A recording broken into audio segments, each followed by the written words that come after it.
ప్రభు అయిన యేసుక్రీస్తు నామమున గ్రేస్ రేడియో ప్రేక్షకులకు, నిర్వాహకులకు, శ్రోతకులందరికీ వందనాలు చెల్లిస్తున్నాను. శుభములు కూడా తెలియజేస్తున్నానండి.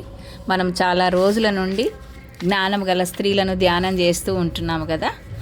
మరి ఒక జ్ఞానం గల స్త్రీని ఈనాడు మనము ధ్యానం చేయాలని తలస్తుంటున్నాను. ప్రభు సహాయం నిమిత్తము ఒక మారు ప్రార్థన చేసుకుందాము. మహాపరిశుద్ధుడా, ప్రేమ స్వరూపి, నమ్మదగిన దేవా, నీతిపూర్ణుడా, కృపాసహితుడా, మీ పరిశుద్ధ పాదములకు మరొకసారి వందనాలు, స్తుతులు, స్తోత్రం చెల్లిస్తుంటున్నాం నాయన. అల్పులమ యోగ్యులమైనటువంటి మమ్మల్ని ఎన్నుకున్న దేవా, మీకు స్తోత్రములు.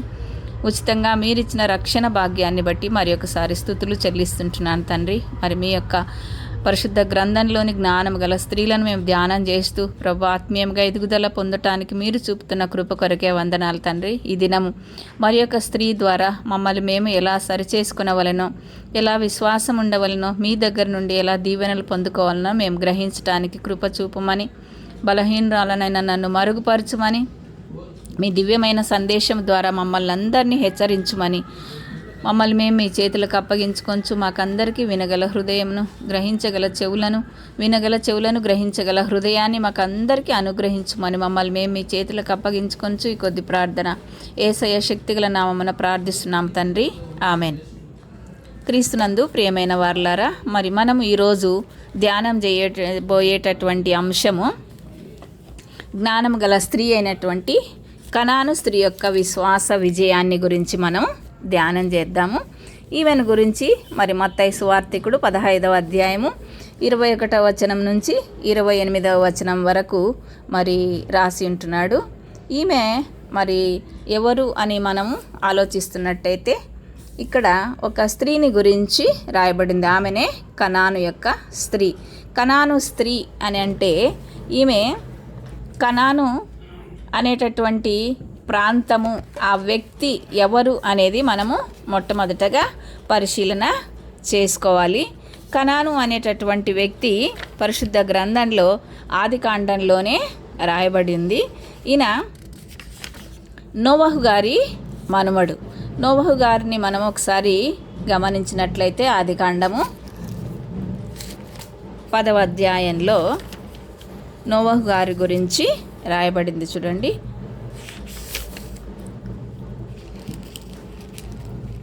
10వ అధ్యాయము 18వ వచనంలో, ఆదికాండము 10వ అధ్యాయము 18వ వచనంలో,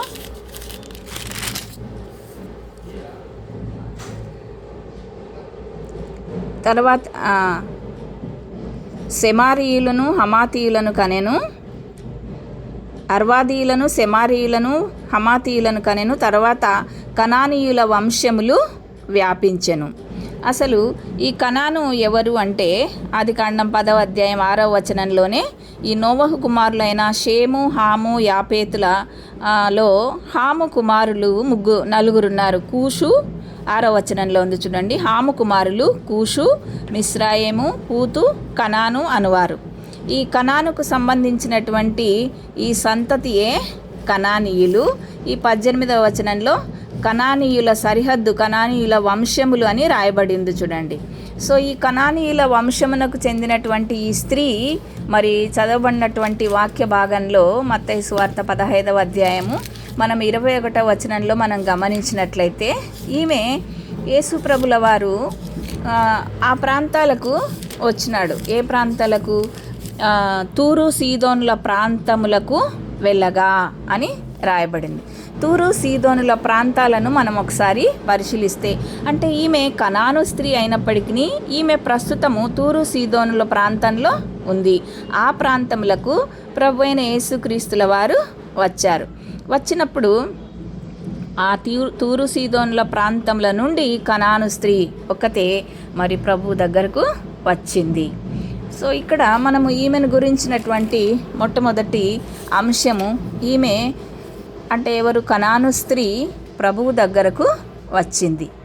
అంటే ఎలా వస్తాము? ఇప్పుడు మనం పలాని దగ్గరకు వెళ్ళాలి అంటే వాళ్ళని గురించి మనం తెలుసుకొని ఉండాలి కదా. తెలుసుకొని ఉంటేనే మనం వాళ్ళ దగ్గరికి వెళ్ళగలం. ఎవరు తెలియనిటువంటి వ్యక్తి దగ్గరికి మనము వెళ్ళలేము.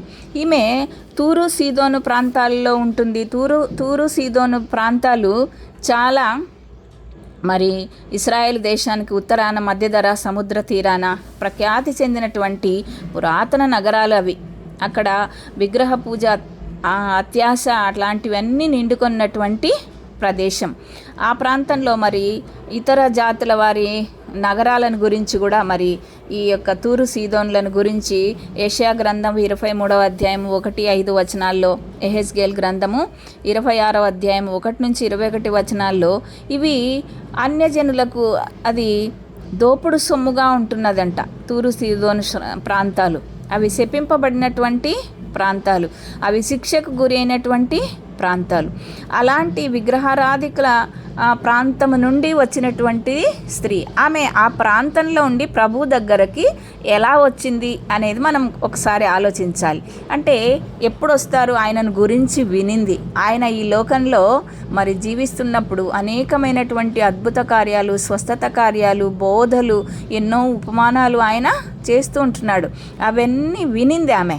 విని ఆయన దగ్గరకు వచ్చింది. సో కనాను స్త్రీ గురించి మనము ఏమి నేర్చుకోవాలంటే, మనం ఎక్కడ ఉన్నా, ఏ పరిస్థితుల్లో ఉన్నా, ఎలాంటి స్థితిలో ఉన్నా మనం ప్రభు దగ్గరికి రావాల్సినటువంటి వారమై ఉండాలి. మనం ఆయనను గురించి వినాలి. మామూలుగా మనకైతే ఇప్పుడు అనేక సదుపాయాలు వచ్చినాయి. టీవీల ద్వారా, సెల్లుల ద్వారా, రేడియోల ద్వారా, మరి సంఘాల ద్వారా, పెద్దల ద్వారా ప్రభు మాటలు వినపడుతూనే ఉన్నాయి.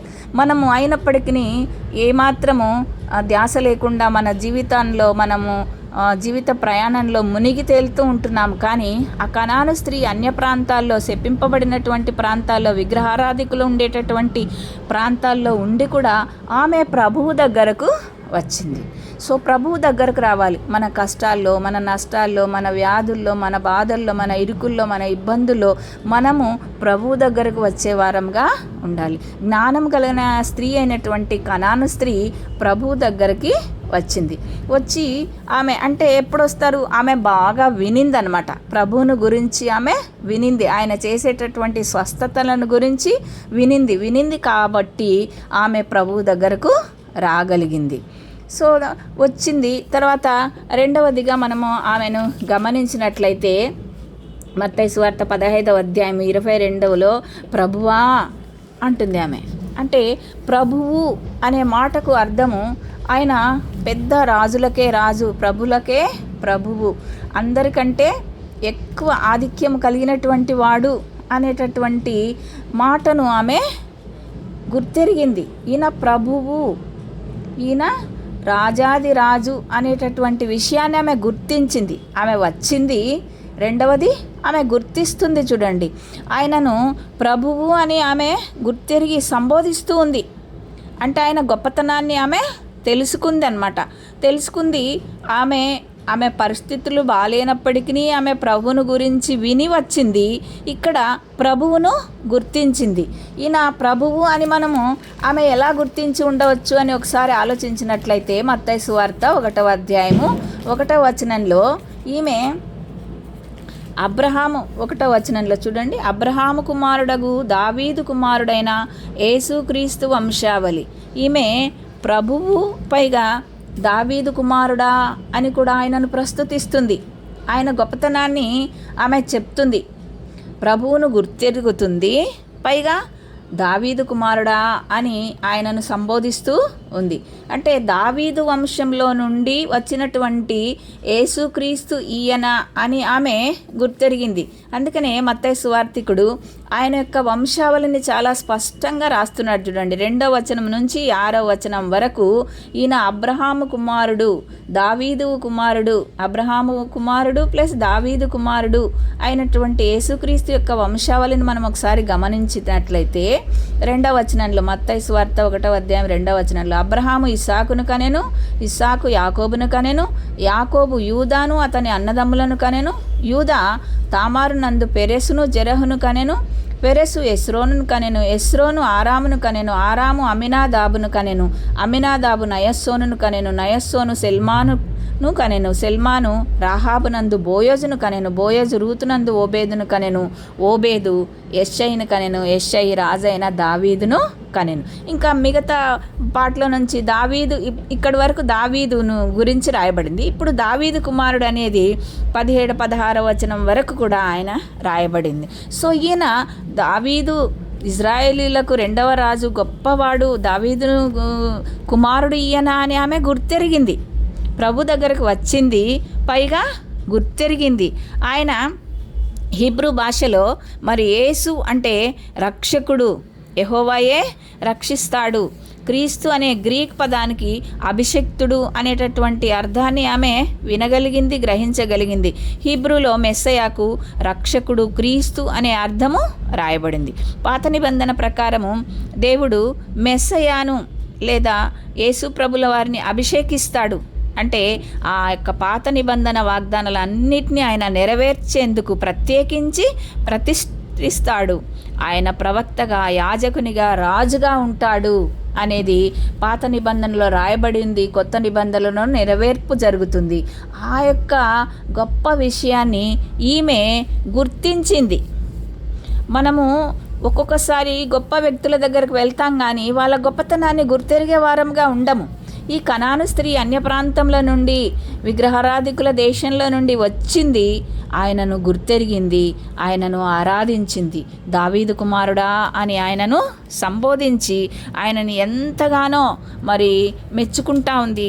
ఆయన దగ్గర ఆయనను పొగడుతూ ఉంది. ఇశ్రాయేలు రాజులందరిలో గొప్పవాడై ఉండాలి. మరి ఇది వాస్తవం అని చెప్పుటకు ఈ మత్తయ్య గారు ఈ యొక్క వంశావళి చరిత్రను ఇచ్చినట్లుగా మనము గమనించవచ్చు. మొట్టమొదటిగా ఆయన యేసు ప్రభువును గురించి విని వచ్చింది. రెండవది ఆమె యేసు ప్రభు ఎవరో, ఆయన ఎంత గొప్పవాడో, ఏ వంశావళి నుండి వచ్చినాడో ఆమె గుర్తించింది. మూడవదిగా ఆమె ప్రార్థిస్తుంది. చూడండి ఏమంటాడు మత్తయి సువార్త 15వ అధ్యాయము 21వ వచనంలో మనం గమనించినట్లయితే, దావీదు కుమారుడా నన్ను కరుణింపుము అంటుంది. ఎందుకు కరుణించాలి? ఏమి ఆమెకు వచ్చినటువంటి ఆపద అంటే మనము అక్కడే రాయబడింది, నా కుమార్తె దయ్యము పట్టి బహు బాధపడుచున్నదని కేకలు వేశాను. ఆమె అన్య స్త్రీ కాబట్టి ఎలా మాట్లాడాలో తెలియకపోయి ఉండొచ్చు. వస్తేనే యేసయ్య నా బిడ్డకు బాగలేదు, నా బిడ్డ దయ్యం పట్టి కేకలు వేస్తుంది, నువ్వు కరుణించు అని అనిండొచ్చు. కానీ ఆమె అలా చేయలేదు. మొట్టమొదటిగా ఆయనను గుర్తించింది, ఆయన గొప్పతనాన్ని కొనియాడింది. దావీదు కుమారుడా అని ఆయనను నోరార పలికి ఆయనను స్తుతించింది. తర్వాత తన సమస్యను ఆమె చెప్పుకుంటుంది. అదే జ్ఞానము గల స్త్రీ యొక్క తెలివి. చూడండి ఎంత చక్కగా ఆమె సమస్యను ముందు పెట్టలేదు. ఫస్ట్ ఆయనను గుర్తెరిగింది, ఆయనను స్తుతించింది, తర్వాత తన సమస్యను ఆమె చెప్పుకొని నా కుమార్తెకు దయ్యము పట్టింది అని ఆమె తన సమస్యను చెప్పి నన్ను కరుణింపుము అని ఆమె ప్రార్థిస్తుంది. మరి యేసుక్రీస్తు పరిచర్యలో దయ్యాలు పట్టినటువంటి వారి విషయం తరచుగా కనపడుతుంది. కొత్త నిబంధనలో దయ్యాలను ఏమంటున్నారంటే మలిన పిశాచాలు లేదా దురాత్మలు అని అంటారు. మరి సైతాను దేవునికి వ్యతిరేకంగా తిరుగుబాటు చేసినప్పుడు వాడితో చేరిన పతనమైన దేవదూతలే ఈ దయ్యాలు అని మనం అర్థం చేసుకోవచ్చు. ఈ దయ్యాలను గురించి మత్తయి సువార్త 12వ అధ్యాయం 24వ వచనంలో రాయబడింది. 25వ అధ్యాయం 41వ వచనంలో కూడా రాయబడింది. ప్రకటన గ్రంథం 12వ అధ్యాయం 3వ వచనంలో కూడా రాయబడింది. అయితే ఈ దయ్యాలు చనిపోయిన మనుషుల ఆత్మలని పరిశుద్ధ గ్రంథంలో ఎక్కడ చెప్పబడలేదు. మరి దయ్యం పట్టడం అంటే ఏంది అంటే మనిషి బయట నుండి దురాత్మ ప్రభావితం చేస్తుందన్నమాట. ఆ దురాత్మ తన శక్తిని ప్రయోగించడం, మనిషిపై ఆ దురాత్మ తన శక్తిని, తన ప్రభావాన్ని చూపించడం మాత్రమే కాదు, ఒక వ్యక్తి యొక్క శరీరాన్ని దురాత్మ స్వాధీనం చేసుకొని అందులో నివాసం చెయ్యడాన్నే దయ్యం పట్టడమని అంటారు. సో ఈ దయ్యం పట్టినటువంటి ఈ కుమార్తె గురించి ఆమె ఎంతో బాధపడి ఉండవచ్చు, ఎంతో నలిగిపోయి ఉండవచ్చు, ఎంతమంది డాక్టర్లకు ఆమె చూపించుకొని ఉండవచ్చు. కానీ ఆమె అసలైనటువంటి వైద్యుని ఆమె కనుక్కొని ప్రభువా దావీదు కుమారుడా నన్ను కరుణింపు, నా కుమార్తె దయ్యం పట్టి బహు బాధపడుచున్నదని ఆమె కేకలు వేసింది. చూడండి ఆమె ఎంతగా బాధపడి ఉంటుందో, ఎంత గట్టిగా యేసయ్య దగ్గర ఆమె మొర పెట్టుకుంటుందో. ఆమె మొర ద్వారా మరి మనం కూడా ఏం నేర్చుకోవాలి? మన కష్టాల్లో, మన నష్టాల్లో దేవుణ్ణి పట్టుదలగా విశ్వాసంతో మనము ప్రార్థించే వారముగా ఉండాలి అని ఒక జ్ఞానము గల స్త్రీ అయినటువంటి కనాను స్త్రీ గురించి మనము నేర్చుకోవాలి. మనం ఎటువంటి పరిస్థితుల్లో ఉన్నా యేసయ్య దగ్గరకు రావాలి, ఆయన గొప్పతనాన్ని గుర్తెరగాలి, ఆయనను స్తుతించాలి. అప్పుడు మన సమస్యలు మనము ఆయన పాదముల వద్ద పెట్టాలి. మనము ఎప్పుడు పెడతాము? ఆయన స్వస్థపరుస్తాడని విశ్వాసం ఉన్నప్పుడే ఆయన దగ్గర మన సమస్యలను మనము చెప్పగలం. ఆమె నమ్మింది కాబట్టి ఆమె కేకలు వేస్తూ అతన్ని ప్రార్థించినట్టుగా మనము గమనిస్తున్నాం. అయితే ఆమెకి ఇమీడియట్గా జవాబు రాలేదు. చూడండి, మత్తయి సువార్త 15వ అధ్యాయం 23వ వచనంలో ప్రభువు ఆమెతో ఎలా మాట్లాడుతున్నాడంటే, అందుకు ఆయన ఒక్క మాట అయినను మాట్లాడలేదు. ఏంటి, ఈమెనేమో కేకలు వేస్తోంది, ఆయనను గుర్తెరిగింది, ఆయనను స్తుతించింది, ఆరాధించింది, అయినా ప్రభువు ఒక్క మాట కూడా మాట్లాడలేదు. అప్పుడు మనలాంటి వాళ్ళమైతే ఏమనుకుంటామంటే, ఏంది నా పలుకుతలేడు, ఇంకా మనం ఎందుకు ఇక్కడ మొత్తుకోవడము, అరుచుకోవడము అని మనము వెనక్కి వెళ్ళే వాళ్ళంగా ఉంటాం. కానీ ఆమె మాత్రం అక్కడ నుండి వెళ్ళలేదు. చూడండి, మత్తయి సువార్త 28వ అధ్యాయం 19వ వచనంలో ప్రభువు మాట్లాడకుండా ఉండటానికి ఒక కారణం రాయబడింది. సమస్త జనులను శిష్యులనుగా చేయడము ఆయన ఈ లోకానికి వచ్చినటువంటి ఒక పని. మార్కు సువార్త 16వ అధ్యాయం 15వ వచనంలో సర్వలోకమునకు వెళ్ళి సర్వ సృష్టికి సువార్త ప్రకటించండి ఆయన చెప్తున్నాడు. సో శిష్యులనుగా చేయాలి, సువార్తను ప్రకటించాలి. లూకా సువార్త 24వ అధ్యాయం 47లో యెరూషలేము మొదలుకొని సమస్త జనులలో ఆయన పేరిట మారు మనసును, పాపక్షమాపణను ప్రకటింపబడాలని ఆయన మౌనంగా ఉంటున్నాడు. ఎందుకంటే యోహాను సువార్త 3వ అధ్యాయం 16వ వచనంలో మనందరికీ తెలిసినటువంటి వాక్యమే, దేవుడు లోకమును ఎంతో ప్రేమించెను కాగా ఆయన తన అద్వితీయ కుమారుని అందు విశ్వాసం ఉంచువాని. చూద్దాం మనం యోహాను సువార్త 3వ అధ్యాయం 16వ వచనంలో ఆయన మనకి ఎందుకు ఆయన ఈ లోకానికి వచ్చాడో చాలా చక్కగా, సో నశింపక నిత్య జీవం పొందినట్లు ఆయనను అనుగ్రహించును. ఎవ్వరు నశించడం ఆయనకి ఇష్టం లేదు. అందుకనే తన ఏకైక కుమారుని మన కోసము ఆయన ఈ లోకానికి పంపాడు. లోకము తన కుమారుని ద్వారా రక్షణ పొందుటకే కానీ లోకమునకు తీర్పు తీర్చుటకు దేవుడు ఆయనను లోకంలోనికి పంపలేదు. సో అందుకని ఆయన ఈ సమయంలో ఆ కనాను స్త్రీ అంత కేకలు వేస్తున్నా ఆయన మౌనంగా ఉన్నాడు. మరి ఇవన్నీ కూడా అయితే ఆయన సువార్తను లోకమంతా ప్రకటించడం కంటే ముందు కూడా ఆయన చేయవలసినటువంటి పని, ఇంకొక ఇంపార్టెంట్ పని ఉంది. ఎందుకంటే మత్తయి సువార్త 15వ అధ్యాయం 24వ వచనంలో ఇశ్రాయేలు ఇంటి వారైన నశించిన గొర్రెలను రక్షించడం. ఈమె కనాను స్త్రీ, ఇశ్రాయేలు స్త్రీ కాదు. ఈమె అన్య స్త్రీగా ఉంటుంది. తూరు సీదోను ప్రాంతాల్లో నివసిస్తుంది. సో ప్రస్తుతం ఈమె అన్య స్త్రీగా ఉంటుంది. ఈయననేమో ఇశ్రాయేలు ఇంటి వారిని రక్షించటానికి మాత్రమే ప్రస్తుతము పంపబడినాడు. అందుకనే మత్తయి సువార్త 10వ అధ్యాయం 5-6 వచనాలను మనం పోల్చి చూసినట్లయితే అన్యజనులకు తర్వాత ముందు యూదులకు సువార్త ప్రకటించాలి, వారిని సరిచేయాలి, వారిని స్వస్థపరచాలి, వారికి రక్షణ కలుగజేయాలి, తరువాతనే ఇతర అన్యజనులను ఆయన చూసేవాడుగా ఉంటాడు. అందుకని ఆయన ఈ సమయంలో మౌనంగా ఉంటున్నాడు. అయితే ఆ మౌనంలో కనాను స్త్రీ యొక్క విశ్వాస పరిమాణాన్ని, ఆయన స్థిరత్వాన్ని బయటికి తెచ్చేందుకు ఆమె విశ్వాసాన్ని ఆయన పరీక్షిస్తున్నాడు. ఒక తండ్రి ఉన్నాడంట, ఒక పాప అప్పుడప్పుడే మాట్లాడడం నేర్చుకుంటుందంట. వచ్చి రాని మాటలతో డాడా డాడా అంటుందంట. ఎంతసేపటికి పలకకుండా నవ్వుకుంటూ చూస్తూనే ఉన్నాడంట. ఎందుకు అలా చూస్తున్నావు, నీ కూతురు పిలుస్తుంటే నువ్వెందుకు పలకవు అని ఆయన తల్లి అంటే, నా కూతురు ఇంకా స్పష్టంగా నాతో పలకాలి, నా దగ్గరికి రావాలి అని నేను వెయిట్ చేస్తున్నానని చెప్పాడంట. మన పరలోకపు తండ్రి కూడా మనం ప్రార్థించిన వెంటనే మనం జవాబు రాకపోతే మనం నిరాశకు గురి కాకూడదు. ఇంకా హృదయపూర్వకంగా విరిగిన హృదయంతో ప్రార్థించాలని ఆయన కోరుకోవచ్చు. మన యొక్క విశ్వాసాన్ని పరీక్షించటానికి, మన విశ్వాస పరిమాణాన్ని పెంచటానికి కూడా ఆయన కొన్నిసార్లు మౌనంగా ఉండవచ్చు.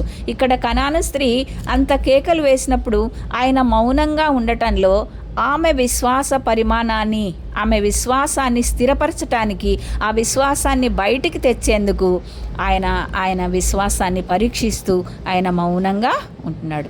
ముందు నుంచి కూడా ఆమెకు సాయం చేద్దామని ఆయన ఉద్దేశం. అసలు ఆ ఉద్దేశంతోనే ఆ ఉద్దేశం మనసులో పెట్టుకొని ఆయన ఆ ప్రాంతాలకు వెళ్ళి ఉండవచ్చు. కానీ శిష్యులు అది గ్రహించక తొందర చేశారు.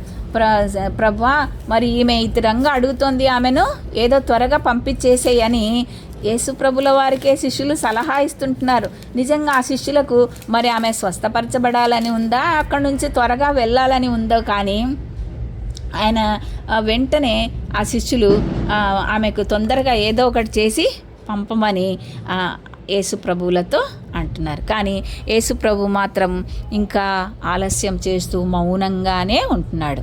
మౌనంగా ఉండటంలో ఆయన మామూలుగా ఇజ్రాయేలు ఇంటి వారి రక్షణ కొరకు మౌనంగా ఉంటున్నాడని మనం అర్థం చేసుకోవాలి. తర్వాత మత్తయి సువార్త 15వ అధ్యాయం 25వ వచనంలో, అంటే ఆయన మౌనంగా ఉన్నప్పుడు ఆమె ఏం చేస్తుందో మనం గమనిద్దాము. అయినను ఆమె వచ్చి ఆయనకు మ్రొక్కి, ప్రభువా నాకు సహాయం చేయమని అడిగాను. అది జ్ఞానం గల స్త్రీ యొక్క ముఖ్యమైనటువంటి విషయం. సహనంతో, ఆమె ఎంత సహనంతో, ఇక్కడ కూడా ప్రభువా అంటుంది చూడండి. 22వ వచనంలో ప్రభువా అంటుంది, 25వ వచనంలో ప్రభువా అంటుంది, 27వ వచనంలో కూడా ప్రభువా అంటుంది.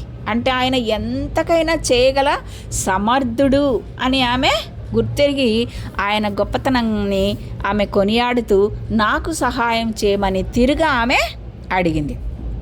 అంటే ఆమె వచ్చి మరి ఆయనకు ప్రభువా నాకు సహాయం చేయమని అడిగినప్పుడు మరి అన్యురాలకు తల్లి యొక్క ఓపికను, ఆమె పట్టుదలను మనము మెచ్చుకోవాల్సిందే. ప్రభువా నాకు సహాయం చేయమని ఆమె అడగటంలో ఆమె యొక్క అవసరత యొక్క తీవ్రత ప్రభువు గుర్తించాలని ఆమె అక్కడే ఉండి ప్రభువా ప్రభువా అని అతన్ని గోజాడినట్టుగా మనము అర్థం చేసుకోవచ్చు. మన జీవితాల్లో కూడా మన సమస్య 1-2 సార్లు తీరకపోవచ్చు, మనకు జవాబు రాకపోవచ్చు. జవాబు ఆలస్యం చేయడంలో కూడా ప్రభు యొక్క ఆంతర్యాన్ని మనం గుర్తించే వాళ్ళంగా ఉండాలి. జ్ఞానవంతురాలైనటువంటి కనాను స్త్రీ ప్రభువు ఆమెకు మౌనంగా ఉన్నా కానీ ఇంకా సహాయం చేయమని అడుగుతుంది. పోనీ వెంటనే ఆమెకు జవాబు వస్తుందా? 6వ పాయింట్గా మరి మత్తయి సువార్త 15వ అధ్యాయం 26వ వచనంలో ప్రభువు నోరు తెరిచి ఎలా మాట్లాడుతున్నాడు చూడండి. అందుకు ఆయన, పిల్లల రొట్టె తీసుకొని కుక్క పిల్లలకు వేయుట యుక్తము కాదు అని చెప్పగా, ఇంకా ఈ మాటతో మనకు రావాల్సినంతటి విరక్తి వస్తుంది. మౌనంగా ఉంటేనన్నా మళ్ళీ మళ్ళీ గోజాడొచ్చు, కానీ చాలా స్పష్టంగా ఆన్సర్ ఆయన చెప్పేస్తున్నాడు. ఏమని? పిల్లల రొట్టె తీసుకొని కుక్క పిల్లలకు వేయట యుక్తము కాదని చెప్పగా, మనలాంటి వాళ్ళు అయితే అయ్యా నన్ను కుక్క అన్నాడు, ఇంకా నేనెందుకు ఇక్కడ అడగడం, వేస్ట్ అని మనం వెనుతిరిగే వారంగా ఉంటాం. కానీ జ్ఞానవంతురాలైనటువంటి ఆ స్త్రీ ఎంత చక్కగా ప్రభుతో మాట్లాడుతుందో చూడండి. అంటే ఇక్కడ ప్రభు మాటల ముందు గూఢార్థాన్ని మనం గమనిస్తే, పిల్లలు అంటే దేవుడు ఎన్నుకున్నటువంటి ఇశ్రాయేలీలు. బైబిల్లో కొన్నిసార్లు కుక్కలను దుర్మార్గుని సూచించేందుకు వాడారు. కీర్తన గ్రంథం 22:16లో, మరి ఫిలిప్పి 3:2లో చాలా చోట్ల మరి అన్యజనులను, దుర్మార్గులను, పాపులను మరి సూచించటానికి కుక్కలు అనేటటువంటి మాట వాడారు. కానీ ప్రభు ఇక్కడ ఇంట్లో ముద్దుగా పెంచుకున్నటువంటి చిన్న కుక్క పిల్లలు అనే అర్థాన్ని ప్రభు మాటల్లో మనము గ్రహించాలి. అంటే చాలామంది మనుషుల కంటే కుక్కలను పెంచుకునే వాళ్ళు ఎక్కువైపోయినారు కదా. అప్పుడు కుక్క అంటే మనము చాలా తక్కువగా భావిస్తాం, కానీ కుక్క విశ్వాసానికి సాదృశ్యం, సూచనగా ఉండేటటువంటి ప్రాణి. సో కుక్క పిల్లలకు పెట్టుట తగునా అని అనడంలో యేసు యొక్క తిరస్కారాన్ని కనపరచడం లేదు, కానీ ఆ స్త్రీని అవమానించడం లేదు, కానీ ఆమెను పరీక్షిస్తున్నాడు. ప్రార్థనకు ఆధారం మనిషి యోగ్యత కాదు అని ఆమెకు కనపరుస్తున్నాడు. మాట్లాడే వ్యక్తి యొక్క స్వరం, ముఖ కవళికలు, మరి ఆమె పలుకుతున్నటువంటి మాటలకున్నంత ప్రాధాన్యత ఉండవచ్చు. యేసు ప్రవర్తనలో ఆమెకు నిరుత్సాహం కలిగించేది లేదు, కానీ ప్రోత్సాహం కనిపించింది. అందుకనే ఆమె ఇంకా కూడా అతన్ని ప్రాధేయపడుతుంది. చూడండి, ఎప్పుడైతే కుక్క పిల్లలకు వేయుట యుక్తం కాదని అంటే ఆమె జవాబు చూడండి. 7వ అంశంగా ఆమె ఏం జవాబిస్తుందంటే, ఆమె నిజమే ప్రభువా, ఆమె ఒప్పుకుంటుంది. ఆమె నేను అన్యజనురాలను, నేనైతే ఇజ్రాయేలీలకు చెందినటువంటి దానను కాదు, నిజమే నేను పాపినే, నేను విగ్రహారాధికుల ప్రాంతం నుంచి, శపింపబడిన ప్రాంతం నుంచి వచ్చాను, నిజమే ప్రభువా. కుక్క పిల్లలు కూడా తమ యజమానుల బల్ల మీద నుండి పడు ముక్కలు తినును కదా అనే విధేయతను ఆమె చూపించింది. ఆ ముందేమో ఆమె విశ్వాసాన్ని కనపరిచింది. బ్రొక్కి 25వ వచనంలో ఆమె విశ్వాసాన్ని కనపరిచింది. మౌనంగా ఉన్నప్పుడు విశ్వాసాన్ని కనపరిచింది. కుక్క పిల్లలకు వేయట తగదు అన్నప్పుడు ఆమె విధేయత చూపుతుంది. తనను తాను మరి చాలా అపార్థం చేసుకునేటటువంటి అవకాశం ఆ మాటల్లో కనపడుతున్నప్పటికీ ఆమె విధేయత చూపిస్తూ, ప్రభువా కుక్క పిల్లలు కూడా తమ యజమానుల బల్ల మీద నుండి పడు ముక్కలు తినును కదా అని ఆమె ఎంత జ్ఞానయుక్తంగా ప్రభువుకు జవాబిచ్చింది. ఒక యూదురాలు మరి దేవుడు ఎన్నుకున్న జాతి అని తనకైతే దేవునితో ఎట్లాంటి ఒడంబడిక సంబంధం కానీ ఆయన కరుణకు హక్కు కానీ లేదని ఆమె కొంతవరకు గ్రహించి ఆమె జ్ఞానయుక్తంగా వినయంగా ఆమె తన స్థితిని మరి జ్ఞానయుక్తంగా మలుచుకొనింది. యేసు దగ్గర నుండి వచ్చే చిన్న రొట్టె ముక్క అయినా ఇతరుల దగ్గర నుండి వచ్చే పెద్ద దానికంటే గొప్పది అని ఆమె గ్రహించి ఆయనను గోజాడింది. తన విధేయతను చూపించింది. తనను తాను తగ్గించుకొని ప్రభు దగ్గర పదే ఆమె ఎంతో వినయంగా, కుక్క పిల్లలు కూడా తమ యజమానులను బల్ల మీద నుండి పడు ముక్కలు తినవచ్చును కదా అని ఆమె ఎంతో ఆసక్తితో దేవుని యొక్క సహాయం కొరకు ఆమె విధేయతతో ప్రభు దగ్గర ప్రాధేయపడుతూ ఉంటుంది. సో మొట్టమొదటిగా ఆమె ప్రభువును గురించి విని వచ్చింది. రెండవదిగా ప్రభువు ఎవరో అంటే అబ్రహాము కుమారుడు, దావీదు కుమారుడు అని ఆమె గుర్తించి ఆయనను పొగిడి ఆయన తన సమస్యను వేడుకుంది. తర్వాత వ్యతిరేకతను పొందుకుంది, కానీ విశ్వసించింది. తర్వాత విధేయత చూపించినందువలన ఆమె విజయాన్ని పొందుకుంది. చూడండి, మత్తయి సువార్త 15వ అధ్యాయము 28వ వచనంలో, అందుకు యేసు, అమ్మా నీ విశ్వాసము గొప్పది, నీవు కోరినట్లే నీకు అవునుగాక అని ఆమెతో చెప్పాను. ఆ గడియలోనే ఆమె కుమార్తె స్వస్థత పొందెను. ఆమె విసుగు చెందకుండా, పట్టు విడవకుండా అడగడంలో తన నమ్మకం ఎంత గొప్పదో ఆమె రుజువు చేసుకుంది. ప్రభువు మౌనంగా ఉన్నప్పుడు, శిష్యులు మరి తొందర చేసినప్పుడు, నీకు హక్కు లేదమ్మా, నేను ఇజ్రాయెల్ల కొరకు వచ్చాను అని వ్యతిరేకంగా మాట్లాడినప్పటికీ, ఆమె కుక్క పిల్లలకు వేయట తగదు అని మాట్లాడినప్పటికీ, ఆమె గర్వాన్ని రేకెత్తించే సమయంలో కూడా ఆమె సహనాన్ని చూపించి ఆమె విశ్వాసంతో ఆ యొక్క ప్రభువును వేడుకున్నందువలన ఆమె విజయాన్ని పొందుకుంది. ఆ యొక్క అడ్డంకిలు ఏవి ఆమె యొక్క విశ్వాసాన్ని ఆపలేకపోయినాయి. చూడండి, ఎన్నోసార్లు మనకు కూడా విశ్వాసులమైన మనకు మరి క్రీస్తులో కొనసాగుతున్నప్పుడు ఎన్నో అడ్డంకులు వస్తాయి, ఎన్నో ఆటంకాలు, ఎన్నో నిరాశలు, ఎన్నో నిస్పృహలు, ఇతరుల నుండి మరి కుటుంబంలో నుండి కూడా మనకు వ్యతిరేకతలు వస్తుంటాయి. అయినప్పటికీ మన గురి ఎక్కడనో, మనం ఎక్కడ ఉంటే ఆ కార్యం నెరవేరుతో ఆ వైపే చూడాలి. ఆమె ప్రభువు అని గుర్తెరిగింది. ఆయన వైపు మాత్రమే ఆమె చూస్తుంది.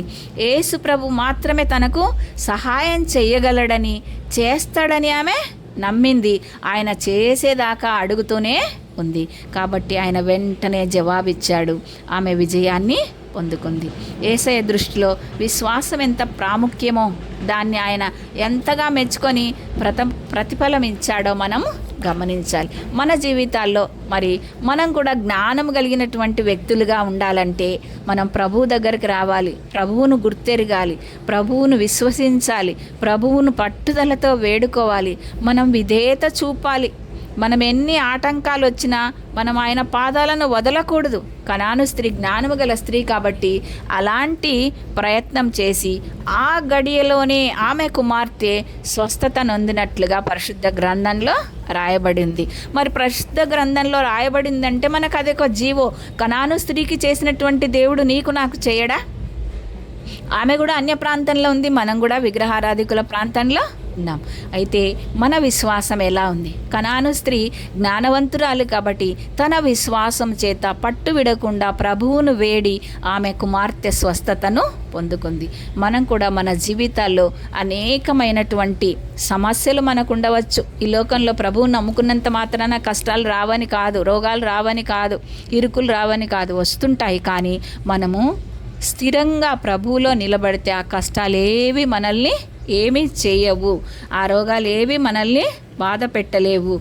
ఆత్మీయంగా మనము శరీరం కృషిస్తున్నప్పటికీ ఆత్మ అంతకంతకు ఎదుగుదల పొందుతూ ఉంటాము అని కనాను స్త్రీ ద్వారా మనము నేర్చుకోవాలి. కనాను స్త్రీ విజయాన్ని పొందుకున్నట్లుగా మనం కూడా విజయాన్ని పొందుకొని ప్రభువులో ముందుకు కొనసాగి అనేకులకు సాక్షికరంగా ఉండాలని ఈమె ద్వారా మనము నేర్చుకుందాం. అట్టి కృప ప్రభువు మనందరికీ దయచేయునుగాక. ఈ అవకాశం ఇచ్చినటువంటి మరి గ్రేస్ రేడియో నిర్వాహకులకు, ప్రేక్షకులైన మీకందరికీ వందనాలు చెల్లిస్తూ ముగిస్తుంటున్నాను. దేవుడి మాటలను దీవించునుగాక.